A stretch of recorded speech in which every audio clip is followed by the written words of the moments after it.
selamat jalan. Di video ini saya akan menunjukkan cara mereset GARMIN Bounce 2 Anda.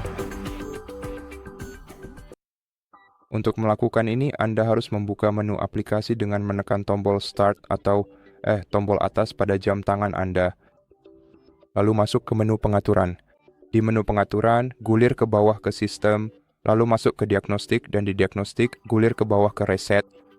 Lalu, di menu Reset, Anda bisa memilih untuk mereset pengaturan default pada jam tangan Anda, menghapus data dan mereset pengaturan atau menghapus file sementara. Silakan pilih opsi yang Anda butuhkan, dan dengan cara ini Anda akan melakukan reset pada jam tangan GARMIN Anda. Dan itu saja untuk video kali ini.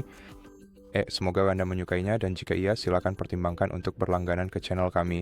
Tinggalkan like dan komentar di bawah, dan sampai jumpa di video berikutnya.